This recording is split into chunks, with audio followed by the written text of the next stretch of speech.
ओम सभी को नमस्ते। मंत्रोच्चारण। ओम ओम सहनाववतु सहनौ भुनक्तु सह वीर्यं करवावहै तेजस्विनावधीतमस्तु मा विद्विषावहै।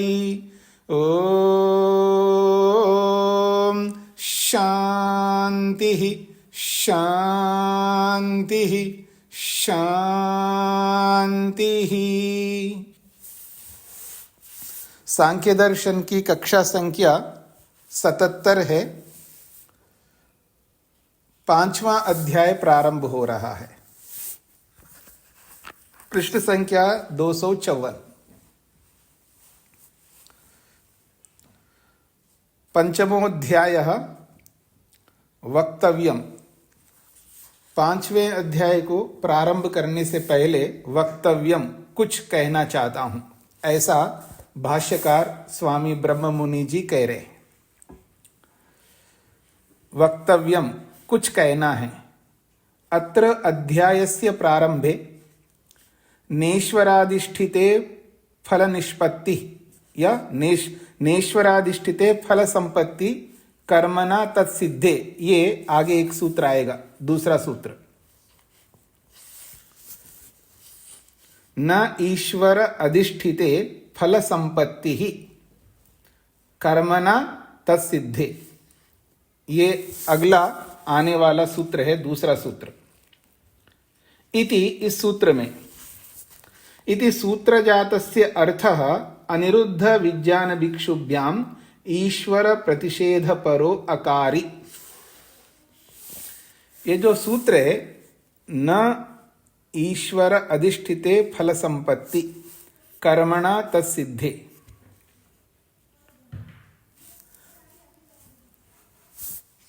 इसके संदर्भ में कुछ समझना है आप लोगों को। ये जो सूत्र आ रहा है, इस सूत्र का अभिप्राय है, और इस सूत्र के अभिप्राय को समझने से पहले पिछले अध्यायों में सृष्टि की उत्पत्ति के बारे में जो प्रसंग चला, प्रकृति ईश्वर अधीन रहता है या रहती है, प्रकृति ईश्वर के अधीन रहती है।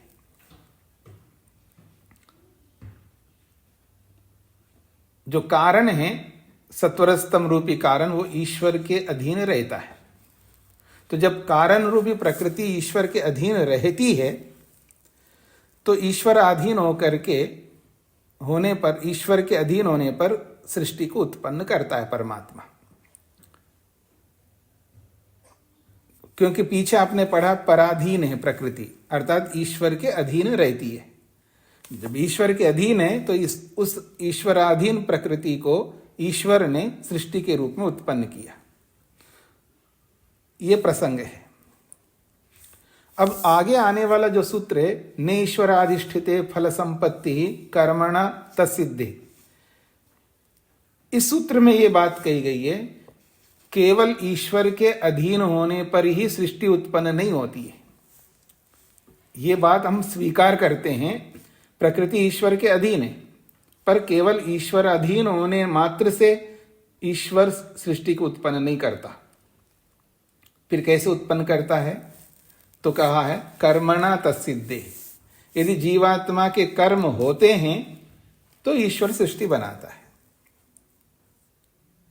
अर्थात सृष्टि जो उत्पन्न होती है जीवात्मा के कर्मों के कारण से, ये बात आगे कही जाएगी। अब इस सूत्र की व्याख्या करते हुए अनिरुद्ध विज्ञान भिक्षु, इन दोनों ने ईश्वर का निषेध किया, ईश्वर की असिद्धि की है, ईश्वर का खंडन किया है। तो आइए अब देखते हैं। अत्र अध्यायस्य प्रारंभे, इस अध्याय के प्रारंभ में, न ईश्वर अधिष्ठिते फल संपत्ति कर्मणा तत्सिद्धे इति सूत्रजातस्य, इस सूत्र का जो अर्थ है, इस अर्थ को न समझ करके अनिरुद्ध विज्ञान भिक्षुभ्याम, अनिरुद्ध और विज्ञान भिक्षु इन दोनों ने ईश्वर प्रतिषेध पर, ईश्वर के खंडन परक अर्थ अकारी किया है। अकारी का मतलब है किया, ये भूतकाल को कहता है, क्रियापद है अकारी, किया। इन दोनों भाष्यकारों ने इस सूत्र का अर्थ इस तरह का किया है कि ईश्वर का खंडन कर रहे हैं, अर्थात ईश्वर होता नहीं। कैसा किया है उन्होंने अर्थ, उसका उनके अर्थ को थोड़ा सा यहां पर स्पष्ट किया है। पूर्व सिद्ध ईश्वर सत्ता, पूर्व सिद्ध ईश्वर असत्ता असत्वम, पूर्व सिद्धम ईश्वर असत्वम इदानीम न्यायेन आह। पूर्व सिद्धम ईश्वर असत्वम, पहले ये सिद्ध था कि ईश्वर की सत्ता नहीं होती है। आपको याद आ रहा हो पहले अध्याय में ईश्वरा सिद्धे, ईश्वर की सिद्धि नहीं होती है, उसको ध्यान में रख करके वो कह रहे हैं पूर्व सिद्धम ईश्वर असत्वम, पूर्व पहले से सिद्ध ईश्वर की असत्ता अर्थात ईश्वर नहीं होता है, ये पहले से सिद्ध है।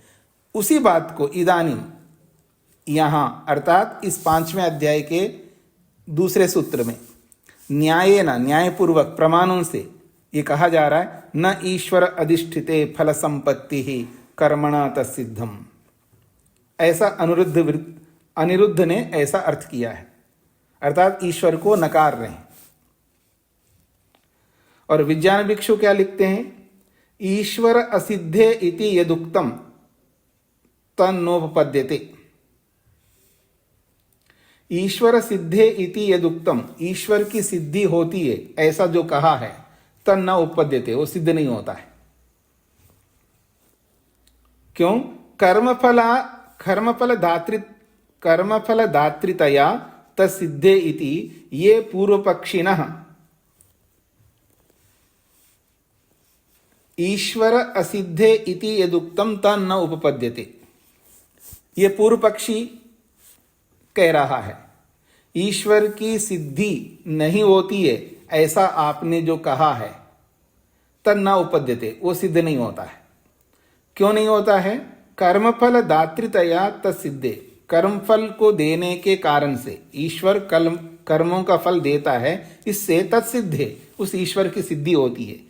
इति, ऐसा जो पूर्व पक्षी कहता है, तत्सिद्धे इति ये पूर्व पक्षिना, जो पूर्व पक्षी लोग कहते हैं, तान निराकरोति, उन पूर्व पक्षी के द्वारा कहे हुए इस बात का निराकरोति, ये सूत्र निराकरण कर रहा है। क्या? न ईश्वर अधिष्ठिते फल संपत्ति, ईश्वर के कारण से फल प्राप्त नहीं होता है, यह सूत्र निषेध कर रहा है, ऐसा विज्ञान भिक्षु ने कहा है।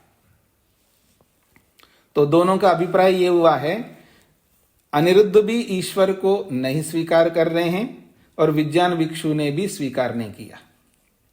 इत्थम, इस प्रकार से, तयो ईश्वर प्रतिषेध परम अर्थ विधानम अयुक्तमेव, तयो उन दोनों भाष्यकारों के द्वारा ईश्वर प्रतिषेध परम अर्थम, ईश्वर के निषेध परक जो अर्थ किया है और ऐसा निषेध परक जो उन्होंने विधान किया अर्थात जो भाष्य किया है, वो अयुक्तमेव, उचित नहीं किया उन्होंने। ये ब्रह्ममुनि जी कह रहे हैं। ताभ्याम पूर्व सूत्रेषु ईश्वरस्य स्वीकारात्, क्यों उन्होंने अनुचित अर्थ किया है दोनों भाष्यकारों ने? तो वो याद दिला रहे हैं, ताभ्याम, इन दोनों ने, ये दोनों भाष्यकारों ने पूर्व सूत्रेषु, पूर्व आए बहुत सारे सूत्र हैं, दूसरे अध्याय में, तीसरे अध्याय में बहुत सारे सूत्र आए हैं। तो ताभ्याम पूर्व सूत्रेषु, उन दोनों ने पहले आए हुए सूत्रों में ईश्वर से स्वीकारात, ईश्वर को दोनों ने स्वीकार किया है। एक जगह खंडन कर रहे हैं, एक जगह स्वीकार कर रहे हैं। तो ऐसा नहीं है कि उन्होंने ईश्वर को स्वीकार नहीं किया हो। पूर्व सूत्रों में उन दोनों ने ईश्वर को स्वीकार किया है। जब स्वीकार किया तो यहां क्यों खंडन कर रहे हैं, ईश्वर नहीं होता है? तम स्वीकृत्य अर्थ विधानात्, और ईश्वर को स्वीकार करके ही उन्होंने सूत्रों का अर्थ किया है। अब उदाहरण दे रहे हैं, कहां किया है उन्होंने स्वीकार। तद यथा, जैसे कि अकार्यत्वेपि तद्योगा पारवश्यात इस सूत्र में स्वीकार किया है। अकार्यत्वेपि तद्योगा पारवश्यात, ये पीछे आया सूत्र, इस सूत्र में ईश्वर को स्वीकार किया।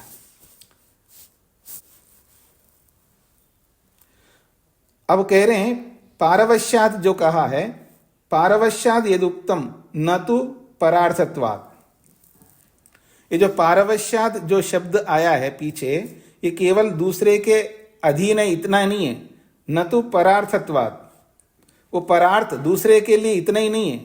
सचा कह परा, जो दूसरे के अधीन है तो वो पर कौन है? सच कह परा, वो कौन है? वो पर जिसके अधीन प्रकृति है। तो परो यस्य वशे प्रकृति, पर वो कहलाता है जिसके वश में वो प्रकृति होती है, वो है पर। और वो परा कौन है? आत्मा, वो आत्मा है जिसके अधीन है वो प्रकृति, वो पर कौन है? वो आत्मा है। किम रूपा, वो किस रूप वाला है वो आत्मा? इत्याह, तब उत्तर दिया उन्होंने, सही सर्वविद सर्वकर्ता ईदृशेश्वर सिद्धि सिद्धा। ये सूत्र हैं सारे के सारे, और ये सारा भाष्य उन्हीं लोगों का है, किनला? अनिरुद्ध का है ये भाष्य। तो अनिरुद्ध ने इन सूत्रों में ईश्वर को स्वीकार करके इतना ही नहीं कहा वो सह पर आत्मा कौन है, तो उसका उत्तर दिया है सही सर्वविद सर्वकर्ता, वो सर्वविद है, सर्वकर्ता है, सबको बनाने वाला। ईदृश ईश्वर सिद्धि सिद्धा, इस प्रकार के ईश्वर की सिद्धि होती है जो सर्वविद है, जो सर्वकर्ता है और जो सृष्टि को उत्पन्न करता है। ये अनिरुद्ध वृत्तिकार ने ऐसा भाष्य किया है, और यहां ईश्वर का खंडन कर रहे हैं। तथा अत्रैव पंचमाध्याय अग्रे, और इसी 5वें अध्याय के अंदर आगे जाकर के फिर स्वीकार किया। दूसरे सूत्र में खंडन कर रहे हैं, पीछे स्वीकार किया, इस दूसरे सूत्र में खंडन कर रहे हैं, इसी अध्याय के आगे उसी ईश्वर को स्वीकार कर रहे हैं। तथा अत्रैव पंचमाध्याये अग्रे ब्रह्म निरूपणाय, ब्रह्म परमात्मा के निरूपण के लिए, परमात्मा की सिद्धि के लिए, अन्येषाम तुल्य रूपम आह, दूसरों के तुल्य बताया। क्या बताया? समाधि सुषुप्ति मोक्षेषु ब्रह्म रूपता। ये अनिरुद्ध वृत्तिकार का कथन है। ये जो आत्मा है वो ब्रह्म के समान होता है, ब्रह्म रूप होता है, अर्थात जैसा ब्रह्म होता है वैसे जीवात्मा होता है। ब्रह्म का जैसा स्वरूप होता है वैसा स्वरूप जीवात्मा का होता है। कहाँ होता है? तो 3 स्थल बताया है। समाधि में, समाधि में आत्मा, जो समाधि लगाने वाला आत्मा है वो ब्रह्म समान होता है। और कहाँ होता है? सुषुप्ति, निद्रा की अवस्था में होता है, जो अच्छी निद्रा में रहता है तब वैसा ही होता है। और कहाँ होता है? मोक्षेषु, मोक्ष में होता है। ये आगे सूत्र आएगा इसी अध्याय में, 16वां सूत्र है, वहां आपको विवरण विस्तार से बताया जाएगा। ब्रह्म कैसा रहता है जी? दुख रहित होता है। ब्रह्म कैसा रहता है? दुख रहित होता है, निर्लिप्त होता है, नित्य शुद्ध बुद्ध मुक्त स्वभाव वाला है परमात्मा। और समाधि में जीवात्मा भी वैसा ही होता है, ब्रह्म जैसा होता है। सुषुप्ति में भी जब अच्छी निद्रा में रहता है वो दुख रहित रहता है, और मोक्ष अवस्था में भी वैसे ही रहता है। तो जैसे ब्रह्म होता है वैसा ही समाधि सुषुप्ति मोक्ष में होता है, ऐसा अनिरुद्ध ने स्पष्ट किया है। अत्र अनिरुद्धेन पर आत्मा सर्वविद सर्वकर्ता तथा ब्रह्म नामना स ईश्वर स्वीकृतो ही। अत्र इस प्रसंग में अनिरुद्ध के द्वारा पर आत्मा से, पर शब्द से जो आत्मा लिया है वो कौन है? वो सर्वविद है, सर्वकर्ता है, तथा ब्रह्म नामना, और ब्रह्म के नाम से स ईश्वर, वो ईश्वर है, ऐसा उन्होंने स्वीकार किया है। आज यहां तक स्पष्ट हो गए जी सभी को? अनिरुद्धकार क्या कह रहे हैं वो सब कुछ स्पष्ट हो गए। तो मैं आगे बढ़ता हूं, विज्ञान भिक्षु के ऊपर आता हूं। अतः विज्ञान भिक्षु अपि, अब विज्ञान भिक्षु क्या कहता है? कहता है तत्सन्निधानाद अधिष्ठातृत्व मणिवत। ये प्रथम अध्याय का 96वें सूत्र है। यहाँ मिस प्रिंट है, 11 लिखा है ना, 11 अध्याय तो सांख्य दर्शन में है ही नहीं, 6 ही अध्याय है। तो यहाँ पर 11 संख्या लिखा है तो एक को काट देना है। तो पहले अध्याय का 96 सूत्र ये, तत्सन्निधानात् अधिष्ठातृत्व मणिवत इति सूत्रे। इस सूत्र में वो क्या भाष्य करते हैं इस सूत्र का, पुरुषस्य सन्निधानादेव अधिष्ठातृत्वम सृष्टित्वादि रूपम इष्यते। पुरुषस्य सन्निधानात्, पुरुष के सन्निधि से अर्थात परमात्मा की सन्निधि से ही अधिष्ठातृत्व अधिष्ठाता है, और सृष्टित्वादि रूपम और सृष्टि का उत्पन्न करना आदि स्वरूपों से युक्त होता है। सृष्टि को उत्पन्न करना आदि, आदि का मतलब सृष्टि को उत्पन्न करना, उसका पालन करना, समय आने पर विनाश करना, उत्पत्ति स्थिति और प्रलय, ये सब आदि शब्द से ले रहे हैं। तो परमात्मा के सन्निधि, परमात्मा के निकट प्रकृति होने के कारण से वो अधिष्ठाता भी है और उत्पादक भी है, पालक भी है और विनाशक भी है। ये सब इष्ट है। आदि पुरुषस्य संयोग मात्रेण, पुरुष कौन है? वो आदि पुरुष है। जो परमात्मा है वो सबसे आदि, सबसे पहले से विराजमान है। तो आदि पुरुषस्य संयोग मात्रेण, आदि पुरुष परमात्मा के संयोग मात्र से प्रकृति जो है महतत्व रूपेण परिणमनम, तो आदि पुरुष परमात्मा के ब्रह्मा के संयोग से ही प्रकृति जो है वो महतत्व रूप से सबसे पहले उत्पन्न होता है। तथा च उक्तम, वैसा ही कहा गया है, निरिच्छे संस्थिते रत्ने यथा लोह प्रवर्तते सत्ता मात्रेन देवेन तथा च अयम जगज्जनः। ये किसी महापुरुष का, किसी विद्वान का या किसी ऋषि का हो सकता है, उसको विज्ञान भिक्षु यहाँ पर प्रस्तुत कर रहे हैं। तथा च उत्तम, ऐसा ही किसी शास्त्रकार ने कहा। क्या? निरिच्छे संस्थिते रत्ने यथा लोह प्रवर्तते, यथा जैसे कि, निरिच्छे संस्थिते रत्ने, रत्न का अर्थ है यहाँ पर चुंबक, उसको मणि शब्द से बोलते हैं ना, मणि, स्फटिक मणि, स्फटिक मणि का मतलब है रत्न, तो रत्न के समान है ये चुंबक। वैसे स्फटिक मणि तो नहीं कहेंगे, मणि कहते हैं, रत्न के रूप में कहा जाता है। तो निरिच्छे संस्थिते, बिना इच्छा के, क्योंकि चुंबक में कोई इच्छा तो होती ही नहीं है, अर्थात वो तो जड़ वस्तु है। निरिच्छे संस्थिते, बिना इच्छा के ही विराजमान है, विद्यमान है रत्न अर्थात चुंबक। और लोहा प्रवर्तते, और उसके समीप अगर लोहा आता है तो लोहा जो है प्रवर्तते, उसके ओर खींचा चला जाता है। यानी चुंबक की इच्छा ना होते हुए भी लोहा खींचा चला जाता है उसके प्रति, ये इसका तात्पर्य है। सत्ता मात्रेण देवेन तथा च अयम जगज्जन, और सत्ता मात्रेण, सत्ता मात्र से अर्थात विद्यमानता से, अर्थात परमात्मा के समीप विद्यमान होने के कारण से, तो देवेना, देव रूपी परमात्मा के द्वारा, अयम जगत, ये जो जगत है वो जनः, वो प्रकट होता है। परमात्मा के निकट रहने मात्र से प्रकृति वो जो है वो निकट है, इसलिए उसको लेकर के जगत के रूप में उत्पन्न करता है परमात्मा।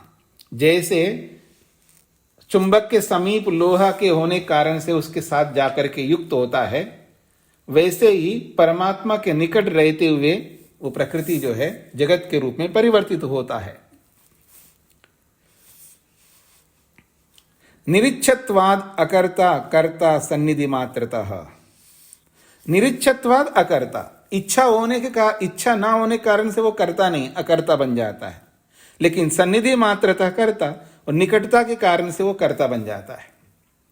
यानी इच्छा नहीं है तो अकर्ता है, लेकिन सन्निधि होने के कारण से वो कर्ता बन जाता है। ऐसा विज्ञान भिक्षु ने लिखा है। अब कहते हैं, अत्र विज्ञान भिक्षुना आदि पुरुष ईश्वर प्रकृते परिणाम कर्ता सन्निधि मात्रेण उक्तः। तो ये जो वचन विज्ञान भिक्षु का है, उस वचन में क्या समझ में आता है? अत्र, इस वचन में, विज्ञान भिक्षुना, विज्ञान भिक्षु के द्वारा आदि पुरुष ईश्वर, आदि पुरुष से वो ईश्वर को स्वीकार कर रहे हैं, और प्रकृति परिणाम करता, और प्रकृति को बदलने वाला, अर्थात प्रकृति को जगत के रूप में करने वाला। और वो जगत के रूप में क्यों कर रहा है? सन्निधि मात्रेना, क्योंकि प्रकृति ईश्वर के सन्निधि है, इस कारण से उसको जगत के रूप में परिणित करता है, ऐसा उन्होंने स्वीकार किया है। कर्ता सा आदिदेव, और वो कर्ता कौन है? वो आदिदेव परमात्मा है। सन्निधि मात्रेना स्वीकृता, और निकटता के कारण से, प्रकृति निकट रहती है इस कारण से उसको उत्पन्न करता है, ऐसा स्वीकृता।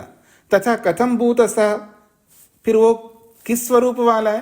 वो सन्निधि होने के कारण से वो उत्पन्न करता है, तो वास्तव में वो आदि पुरुष जो है वो किस प्रकार का है? सही सर्वविद सर्वकर्ता, ये विज्ञान भिक्षु कह रहे हैं। वो जो आदि पुरुष है वो सन्निधि मात्र से उत्पन्न करता है, सही सर्वविद सर्वकर्ता, वही सर्वविद है और सर्वकर्ता है।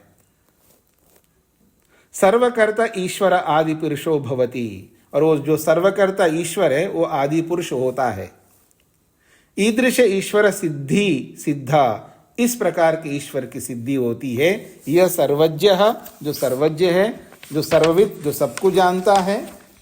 यस्य ज्ञानमयम तपः, जिसका ज्ञान ही मानो तप है। सन्निधि मात्रेन ईश्वर से सिद्धिस्तु, और सन्निधि मात्र से ईश्वर की सिद्धि तो होती ही है। श्रुति स्मृतिषु, और वो भी श्रुतियों में भी सिद्ध होता है और स्मृतियों में भी सिद्ध होता है। सर्वसम्मता, और सभी लोग इस बात को स्वीकार कहते हैं। अंगुष्ठ मात्र पुरुषः, और वो अंगूठे के बराबर मात्र है इतने बड़े विशाल आकाश में या इस विशाल ब्रह्मांड में। अंगुष्ठ मात्र पुरुष मध्य आत्मनि तिष्ठति, और वो जीवात्मा के अंदर विराजमान है। ईशानो भूत भव्यस्य, और वो भूत और भविष्य के स्वामी हैं। जो भूतकाल में जो उत्पन्न हुआ है और जो भविष्य काल में जो उत्पन्न होगा, उन सब का वो ईशाना स्वामी है। ये सारी बातें किसने लिखा है? विज्ञान भिक्षु ने। और सांख्य दर्शन के 3 अध्याय में 56वें सूत्र में 97वें सूत्र में ये सारी बातें उन्होंने ही लिखा है, विज्ञान भिक्षु ने। और स्वयं विज्ञान भिक्षु स्वीकार कर रहे हैं ईश्वर है। जब ईश्वर है, विज्ञान भिक्षु भी स्वीकार कर रहे हैं, अनिरुद्ध ने भी स्वीकार किया, फिर यहां क्यों खंडन कर रहे हैं? ये अपने ब्रह्म मुनि जी का प्रश्न है। तो ये जो वचन दिया है ना, इस वचन में उन्होंने कहा अंगुष्ठ मात्र पुरुष, पुरुष तो बहुत छोटा है, और मध्य आत्मा ने तिष्ठते, और उस आत्मा के अंदर विराजमान है परमात्मा, और वो स्वामी है भूत भविष्यत का। इसको समझा रहे हैं। अत्र आत्मनि विराजमान पुरुष सर्वज्ञ सर्वकर्ता सान्निध्यतः श्रुति स्मृति सम्मतः। यहाँ आत्मनि विराजमान, जो आत्मा में विराजमान है पुरुष, वो कौन है? सर्वज्ञ है, सर्वकर्ता, सबको उत्पन्न करने वाला है।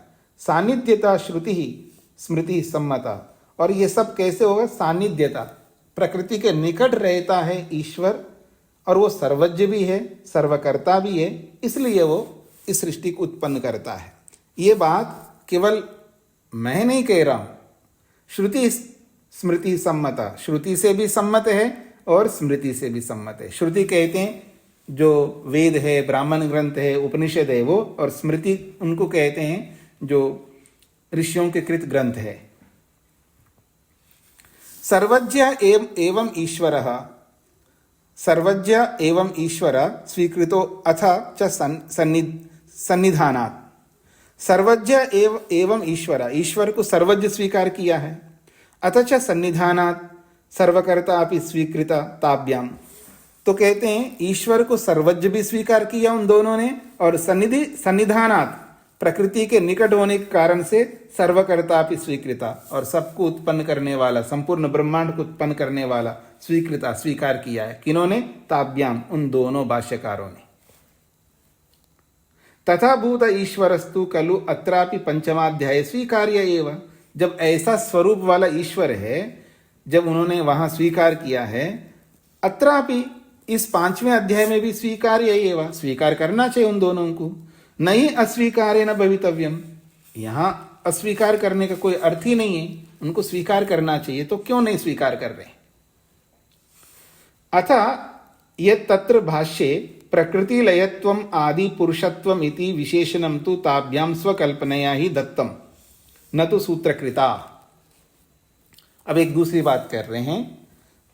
दूसरी बात यह है कि उन दोनों ने ईश्वर को स्वीकार किया है और आदि पुरुष से परमात्मा अर्थ ले रहे हैं और प्रकृति लयत्व आदि को भी बात कही है वहां पर, तो उसको लेकर के कह रहे हैं उनकी स्वीकृति में भी कुछ दोष दिखा रहे हैं। ईश्वर को स्वीकार किया यहां तक तो ठीक है, लेकिन ईश्वर को स्वीकार करते हुए उन्होंने और क्या दोष किया है उसको भी अंगित कर रहे हैं। अथा यत् तत्र भाष्य, उनके उस भाष्य में प्रकृति लयत्वम, प्रकृति लयत्व को लेकर के भी उन्होंने बोला है और आदि पुरुषत्वम, आदि पुरुष शब्द को लेकर के भी बोला है। तो विशेषणम, ये दो विशेषण उन्होंने दिया है, प्रकृति लयत्व और आदि पुरुषत्व, ये दोनों विशेषणों को उन्होंने वहां जो लिखा है ताभ्याम स्वकल्पनया ही दत्तम, उन दोनों ने अपनी कल्पना से इन दो शब्दों को स्वीकार किया है, न तो सूत्रकृता, सूत्रकार ने वहां पर आदि पुरुष शब्द का प्रयोग नहीं किया है और प्रकृति लयत्व आदि शब्द का भी प्रयोग नहीं किया है। उन दोनों ने अपनी मर्जी से, अपनी कल्पना से स्वीकार किया है। सूत्र शैल्या तु स एव ईश्वरो यह परंपरया स्वीक्रियते। सूत्र शैल्या, सूत्र की जो शैली है उससे स एव ईश्वर, उसी को ईश्वर कहा जाएगा। यह परंपरया स्वीक्रियते, जो परंपरा से सभी ऋषि महर्षि सभी महापुरुष सब लोग स्वीकार कर रहे हैं वही ईश्वर है, यहां पर भी स्वीकार करना चाहिए।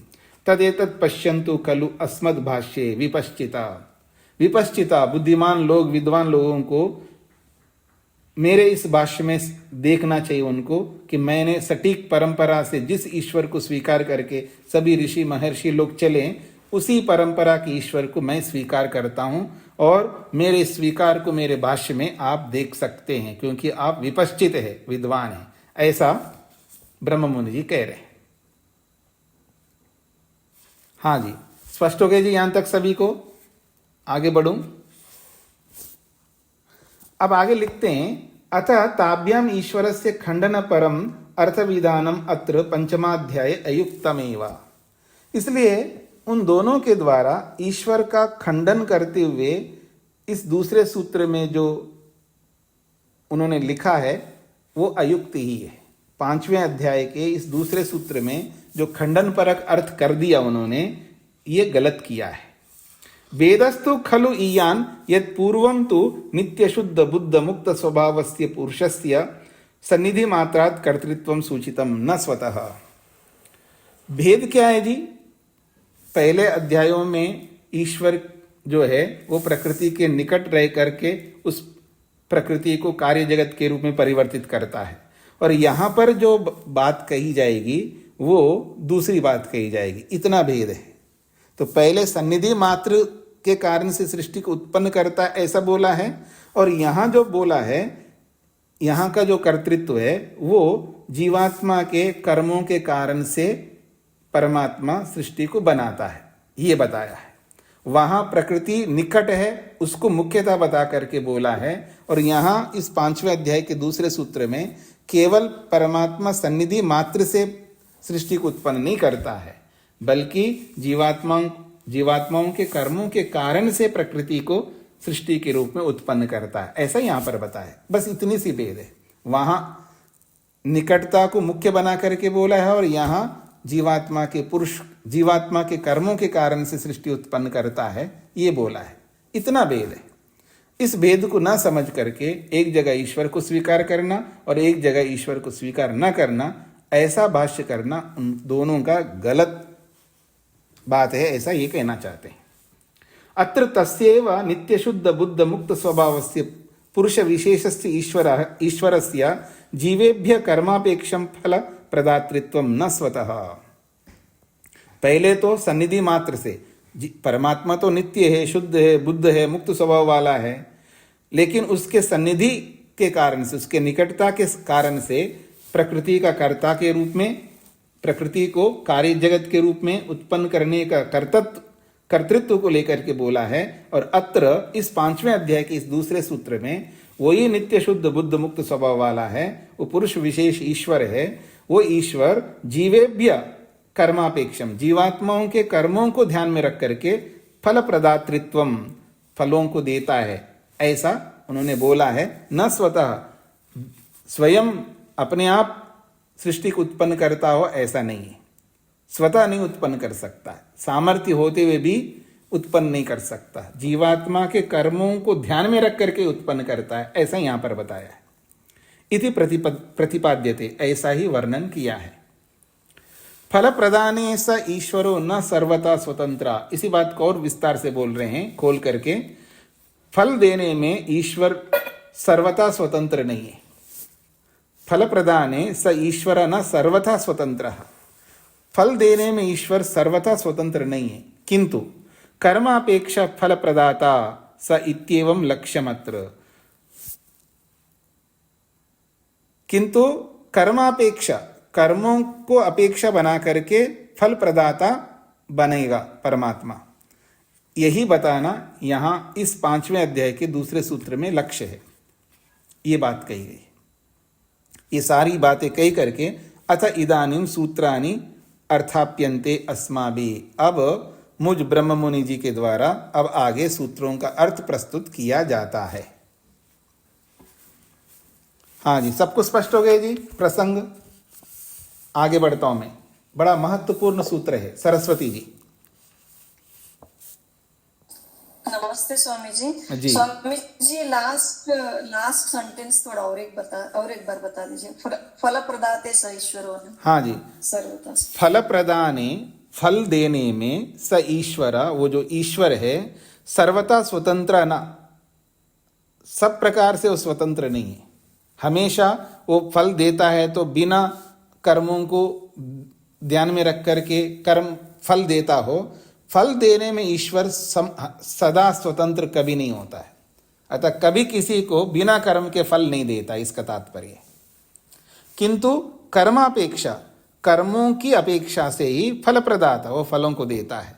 स इति एव लक्ष्यमत्र, यही लक्ष्य यहां पर इस दूसरे सूत्र का है जी। तो मैं आगे बढ़ता हूं जी। बहुत ही महत्वपूर्ण सूत्र है जी पहला सूत्र। मंगलाचरणम शिष्टाचारात् फल दर्शनात् श्रुतितश्च इति। मंगलाचरणम शिष्टाचारात् फल दर्शनात् श्रुतितश्च इति। ब्रैकेट में मंगलाचरण, नकार को अलंत कर दिया, वो गलत है, वहां मकार छूट गया, मकार के नीचे वो हलंत होना चाहिए। मंगलाचरणम। अब कहते हैं पूर्व अनंतर अध्यायस्य अंतिम सूत्रे, पूर्व अनंतर अध्यायस्य अंतिम सूत्रे। पूर्व अनंतर का अर्थ होता है पहले जितने अध्याय हैं उन सबके अंत में जो इस अध्याय का निकट है, इस अध्याय का निकट और पूर्व वाला अध्याय, पूर्व वाला अध्याय इस अध्याय का निकट, तो कौन सा अध्याय होगा? चौथा अध्याय। तो कहते हैं उस चौथे अध्याय का जो अंतिम सूत्र है, उस अंतिम सूत्र में 3 शब्द हैं। न भूति योगे कृतकृत्यता, न भूति योगे कृतकृत्यता, ये 3 शब्द आए हैं चौथे अध्याय के अंतिम सूत्र में। उसको लेकर के स्पष्ट किया जा रहा है। भूति योगे अर्थात सिद्धि योगे, अर्थात योग प्रतिपादित साधने। विभूति योगे, विभूति कहते हैं सिद्धियों को, तो विभूति योगे विभूतियों को प्राप्त करने पर, अर्थात सिद्धि योगे सिद्धियों को प्राप्त करने पर। ये सिद्धियां कैसे प्राप्त होती है? योग प्रतिपादित साधने, योग में बताए गए साधनों के माध्यम से, योग में बताए गए साधनों को अपना करके सिद्धि प्राप्त हो, सिद्धियों को प्राप्त करने पर। कृतकृत्यता न इति उक्तम, मनुष्य कृतकृत्य नहीं हो सकता, ऐसा कहा है। यह वाक्य स्पष्ट हो गया जी सबको। योग दर्शन में बताए गए साधनों के माध्यम से सिद्धियों को प्राप्त कर लेने पर योगी को कृतकृत्यता प्राप्त नहीं होती है इति उक्तम, ऐसा चौथे अध्याय के अंतिम सूत्र में कहा है। तद विषये, उसी विषय में यहां पर बताया जा रहा है, तद विषय अत्र अनुविधीयते, उसी विषय को यहां पर विस्तार से समझाया जा रहा है। क्या? यत् तत्र योग साधनेषु खलु अपि यन् मंगलाचरणम, योग साधनों में तो बहुत कुछ है, मंगलाचरण भी है। अब मंगलाचरण का अर्थ आप क्या समझते हैं? जो लोक में जो मंगलाचरण है वो अलग चीज है जी। यहाँ मंगलाचरण का मतलब वो मंगलाचरण नहीं है कि आप कोई बहुत बड़े आदमी को बुलाए तो वहाँ मंगलाचरण करते हैं, उनकी स्तुति में कुछ बोलते हैं, अथवा कोई उद्घाटन होता है तो वहाँ भी मंगलाचरण करते हैं, कुछ भी बड़े अच्छे काम करते हैं तो वह मंगलाचरण के नाम से परमात्मा की स्तुति करते हैं, उसको वहाँ मंगलाचरण कहते हैं। पर यहाँ मंगलाचरण का वो अर्थ नहीं है। देखिए कितना महत्वपूर्ण अर्थ है मंगलाचरण का, जो सामान्य लोग नहीं जानते। सामान्य लोग का अभिप्राय है जो वैदिक ग्रंथों को नहीं पढ़ते हैं वो नहीं जानते। आइए, यत मंगलाचरणम, मंगलाचरण क्या होता है? मंगलानाम सर्व प्राणी मंगलकारिणाम, मंगल कहते हैं सर्व प्राणी मंगलकारिणाम, समस्त प्राणियों को मंगल करने वाले। मंगल का अर्थ होता है कल्याण, मंगलम भवतु ऐसा कुछ बोलते हैं ना, वो मंगलम का मतलब है कल्याण। तो सर्व प्राणी मंगलकारी नाम, समस्त प्राणियों को मंगल करने वाले कौन हैं? अहिंसा सत्यादि नाम कर्मणाम, जो अहिंसा सत्यादि जो है ये जो कर्म है, इन कर्मों को मंगलाचरणम कहते हैं। और उन कर्मों का आचरण करना है। अहिंसा, सत्य, अस्तेय, ब्रह्मचर्य, अपरिग्रह, शौच, संतोष, तप, स्वाध्याय, ईश्वर प्रणिधान, इन सब कर्मों का अनुष्ठान करना है। स्व आत्मीकरणम, वो अपने आत्मसात करना है उन समस्त कर्मों को। नितांतम आवश्यकम मुमुक्षुना विवेकिना अपि, नितांत रूप से आवश्यक है, अर्थात सर्वथा आवश्यक है, उसके बिना तो कभी भी मुक्ति नहीं मिल सकती है। तो नितांतम आवश्यकम, नितांत रूप से उन मंगलाचरणों का अनुष्ठान करना, अर्थात अहिंसा से लेकर के ईश्वर प्रणिधान तक जो 5 यम 5 नियम है, उन सबको अवश्य ही मुमुक्षु व्यक्ति को, मुक्ति चाहने वाले व्यक्ति को, और विवेकिना अपि, विवेकी व्यक्ति भी क्यों ना हो, उन सबको उनका आचरण करना है। यतः, क्योंकि तद अनुष्ठानात् भवति ही कृतकृत्यता न अत्र संदेह, और उनके अनुष्ठान से ही, अर्थात यम से लेकर के ईश्वर प्रणिधान तक ये जो 10 यम और नियम हैं, उनके अनुष्ठान करने से ही कृतकृत्यता होती है। न अत्र संदेह, इसमें और कोई संदेह नहीं बसता। तच्च इदम वृत्तम, वह ये जो वृत्त है, वह जो ये व्यवहार है, कैसे पता चलेगा कि मंगलाचरण किए बिना मुक्ति नहीं हो सकती है, मंगलाचरण किए बिना मनुष्य कृतकृत्य नहीं होता? ये बात कैसे समझे हम लोग? कोई जरूरी है क्या अहिंसा का पालन ही करो, सत्य भी पालन करो, ऐसा करो कि कभी भी झूठ नहीं बोल सकते? आपत्ति काल में तो बोल सकते हैं ना, कह रहे नहीं, कभी भी नहीं बोल सकते। मंगलाचरण तो करना ही करना होगा। कल्याण करने वाले इन 10 आचरणों को किए बिना मनुष्य कृतकृत्य कभी नहीं हो सकता। ये बात कैसे पता लगे हमें? ये कैसे आवश्यक है? कैसे हम कह सकते हैं कि ये करना ही पड़ेगा? तो उसके लिए 3 प्रमाण दे रहे हैं। क्या? शिष्टाचारात्, फलदर्शनात्, श्रुतितश्च इति। शिष्टाचारात्, फलदर्शनात्, श्रुतितः च, ये 3 हेतु हैं।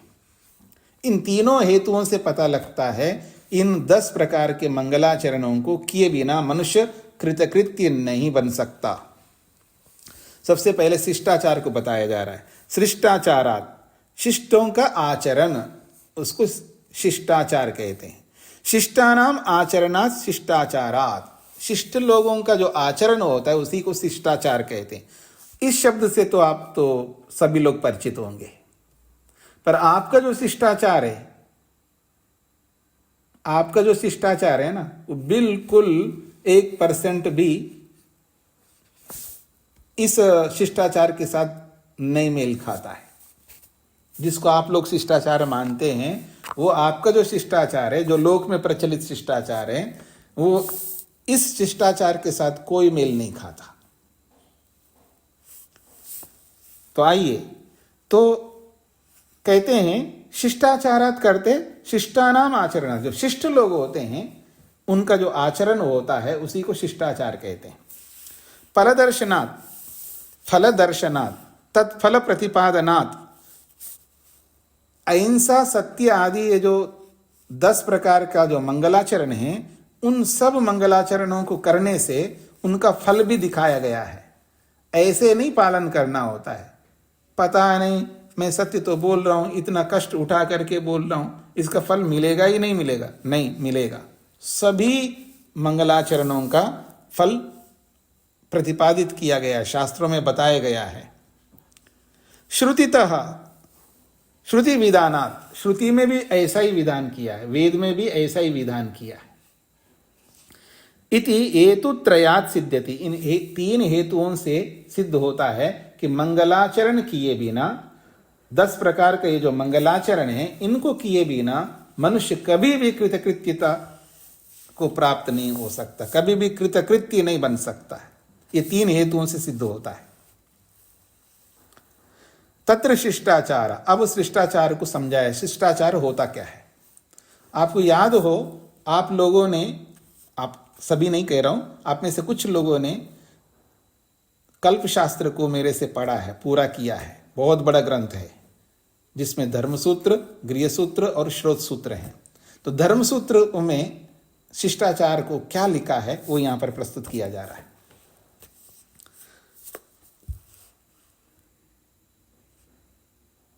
शिष्टाचार, शिष्टानाम आचार, शिष्टाचार, शिष्टों का जो आचरण है उसको शिष्टाचार कहते हैं।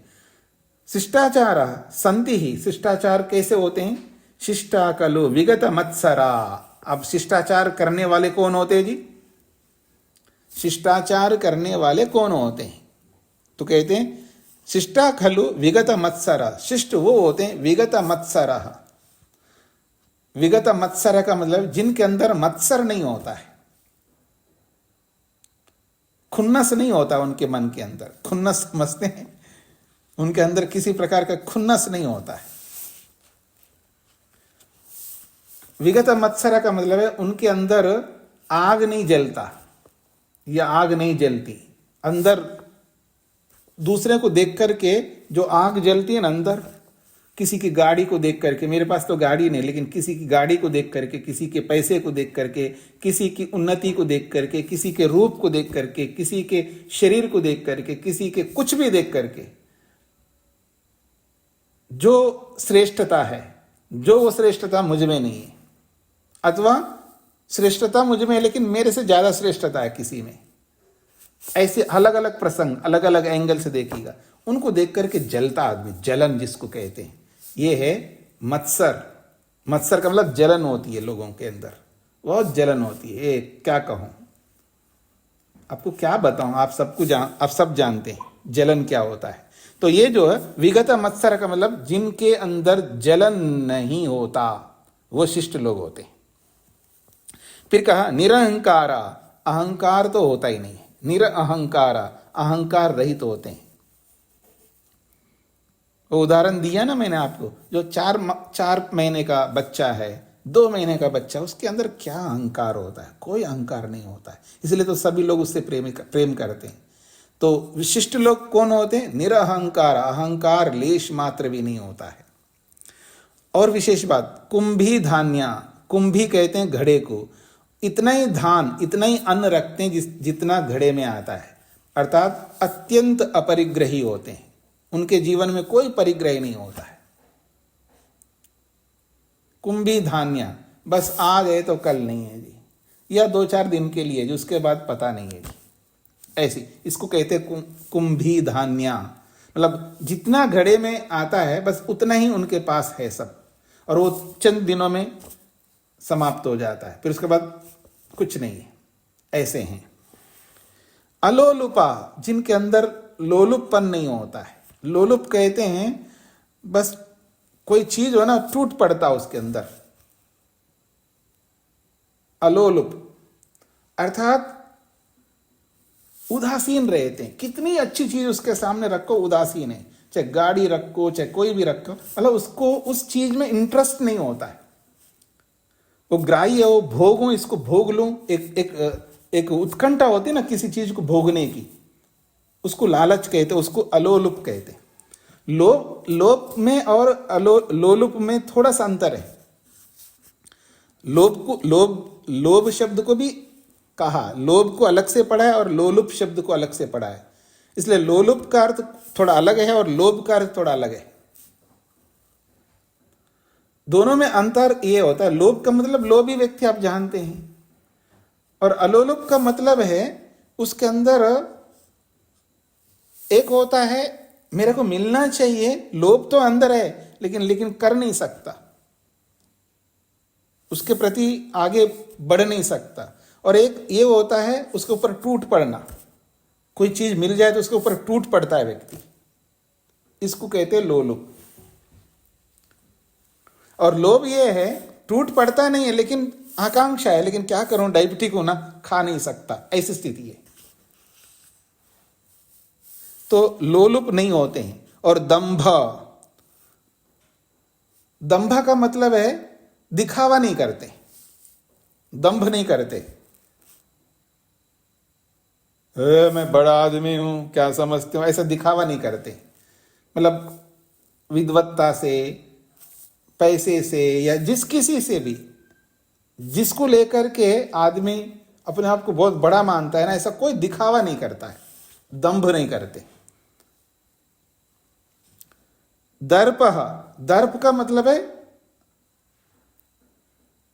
एक होता है विद्या का दर्प। अहंकार तो सामान्य अहंकार होता है, अलग अलग प्रकार का अहंकार होता है। दर्प ये होता है विद्या का घमंड, जिसको आप कहते हैं बड़ी चीज का। जैसे कोई केवल धन से अहंकार करता है, बाकी चीजों में अहंकार नहीं करता। सामान्य रूप से हर जगह अहंकार जो करता है उसके लिए बोल दिया निरहंकार, वो अहंकार किसी प्रकार का अहंकार नहीं करते। लेकिन स्पेशल अहंकार को बोला है दर्प शब्द से। दर्प का मतलब है कोई विद्या से अहंकार ही रहता है, अहम करता है, कोई धन से करता है, कोई जमीन से करता है, कोई किसी से करता है। बाकी चीजों में अहंकार नहीं, लेकिन जमीन आते उसका अहंकार जग जाता है, पैसा आते उसका अहंकार जग जाता है, विद्या आते उसका अहंकार जग जाता है। ऐसा उसको कहा है यहां पर दर्प। लोभ का मतलब है लालच नहीं। मोह का मतलब मूर्खत्व नहीं है, मोह नहीं है उसके अंदर।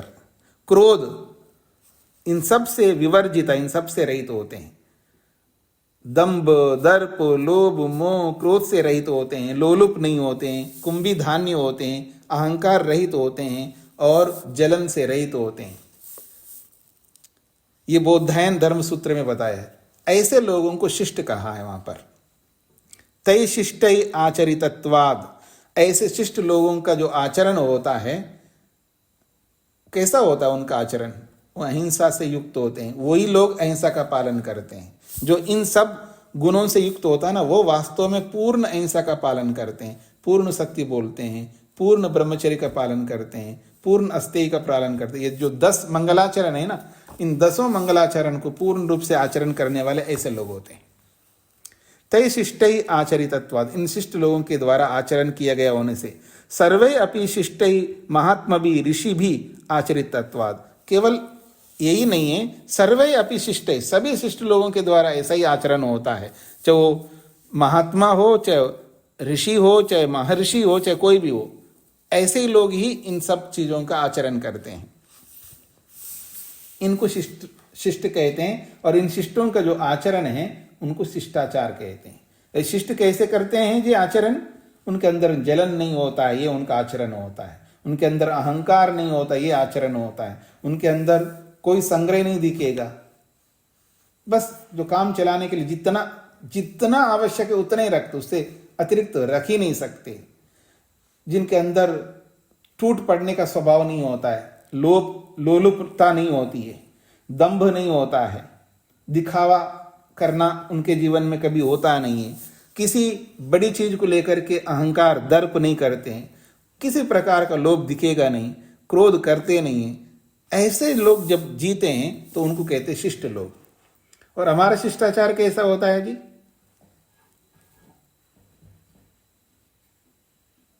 हमारा शिष्टाचार कैसा होता है जी? प्रेम जी थोड़ा सा ये मिठाई लो।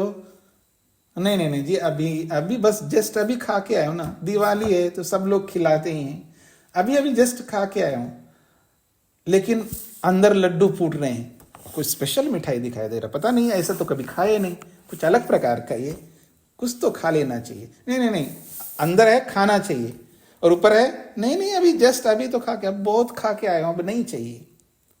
10 बार ऑफर किया जाएगा, 10 बार मना करेंगे, 11वें बार तो खा ही जाएगा थोड़ा। ये हमारा शिष्टाचार होता है।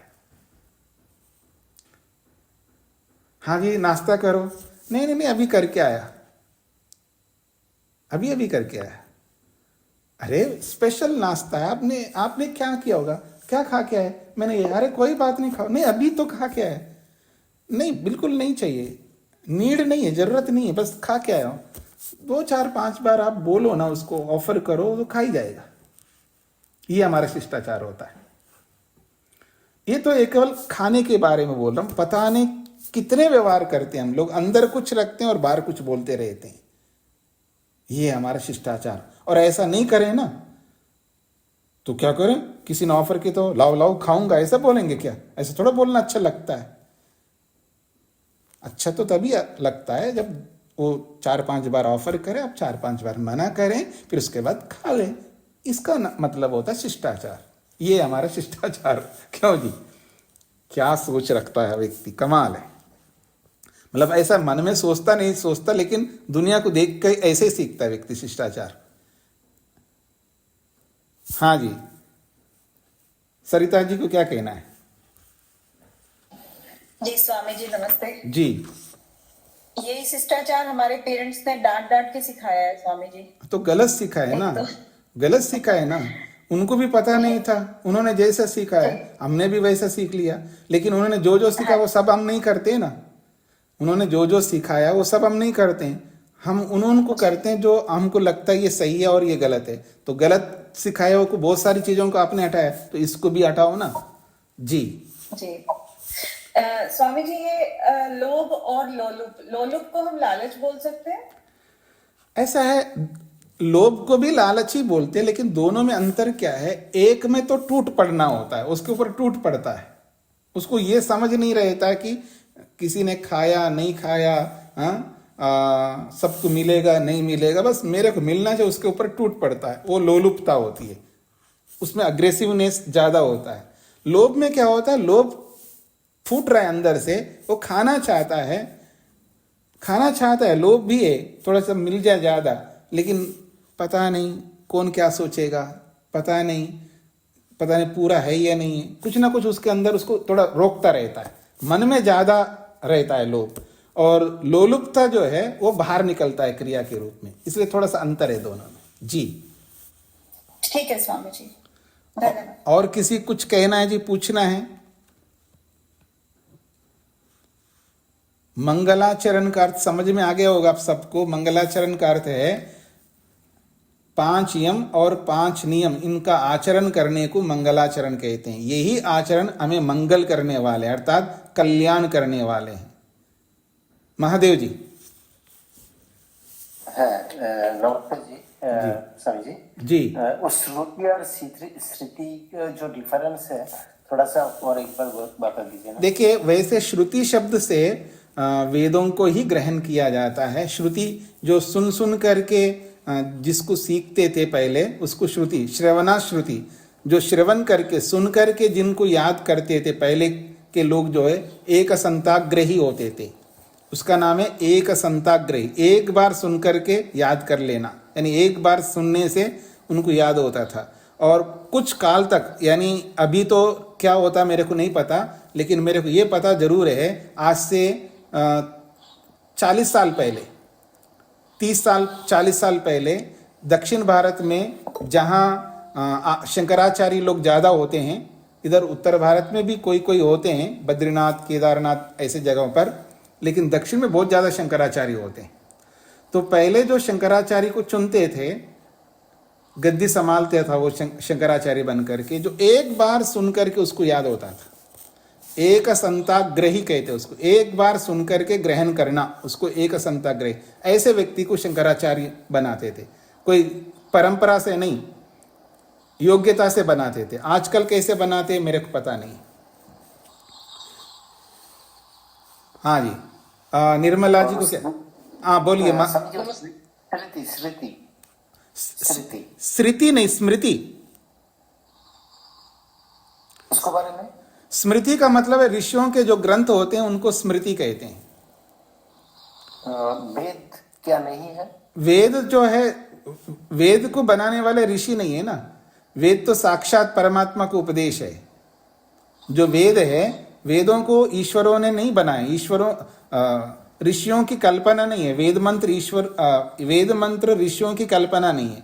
जैसे वेद मंत्र आज है वैसे ही ईश्वर ने हमें दिया है।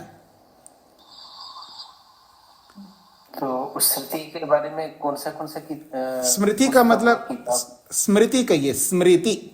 स्मृति उसको कहते हैं जैसे मान लीजिएगा, जैसे हम दर्शन पढ़ रहे हैं, ये सांख्य दर्शन, इसको स्मृति कहते हैं। 6 दर्शनों को स्मृति कहेंगे और 6 अंगों को स्मृति कहेंगे। ब्राह्मणों को भी स्मृति हम लोग कहते, कुछ लोग उसको भी श्रुति कह देते हैं। हम लोग स्मृति मानते, यानी ईश्वर के द्वारा दिए गए 4 वेदों को छोड़ करके बाकी सब स्मृति में आता है। सब कुछ स्मृति में आता है। लेकिन कुछ लोग जो है, कुछ लोग तो इनको वेद के समान मानते हैं। अर्थात जैसे चारों वेद है वैसे उपनिषद है, जैसे चारों वेद है वैसे ब्राह्मण ग्रंथ है, ऐसा कुछ लोग मानते हैं। पर वास्तव में देखा जाए, श्रुति से केवल 4 वेदों को लेना चाहिए और स्मृति से बाकी सभी ऋषियों के ग्रंथों को लेना चाहिए। जी हाँ जी, निर्मला जी। नमस्ते स्वामी जी। जी, ये दम्भ का क्या अर्थ है, एक बार? दंभ का मतलब दिखावा। जो होता नहीं वो दिखाता रहता है व्यक्ति। मतलब घर में नमक तो नहीं है, लेकिन कपड़ों से और अपने मोबाइल से और इससे उससे ऐसा दिखाता जैसे कि मैं बहुत बड़ा आदमी हूं। उसको दंभ कहते हैं। जी, और किसी का कोई प्रश्न है तो फिर आज मैं इतना ही रखता हूं। फल दर्शनात् को कल से हम समझ लेंगे। सरस्वती जी। नमस्ते स्वामी जी। जी, स्वामी जी, सत्या प्रकाश को भी स्मृति ग्रंथ समझे? हाँ, वो वैसे सत्या, क्योंकि हम स्वामी दयानंद सरस्वती जी को हम लोग स्मृति मानते हैं, ऐसे सभी लोग नहीं मानते हैं। स्वामी दयानंद सरस्वती जी को आर्य समाज को मानने वाले ऋषि मानते हैं, बाकी सभी लोग नहीं मानते। तो हम लोगों को स्मृति कहने से कोई आपत्ति नहीं, लेकिन सभी लोग नहीं मानते। लेकिन स्वामी दयानंद को छोड़ करके जितने भी ऋषि है, कपिल, गौतम, कनाद, बादरायण, जितने भी ऋषियों के ग्रंथ है, उन सभी ऋषियों को सभी लोग मानते। हम लोग भी मानते, वो भी लोग मानते। ठीक है जी, कोई बात नहीं। इसको थोड़ी देर के लिए हटा करके देखिए, बाकी सब स्मृतियों को आप स्वीकार करते ही हैं। जी, हाँ जी, सरिता जी को क्या कहना है? स्वामी जी, तीसरे अध्याय से पूछ सकते हो क्या? मैंने नहीं, एक अभी आप क्वेश्चन डाला तो नहीं, आप समय भी देखिएगा ना, समय को ठीक है, देखिएगा। हाँ जी, फिर जब भी प्रश्नोत्तर होगा तब पूछिएगा। तो इसको मैं यहीं पर विराम देता हूं। ओम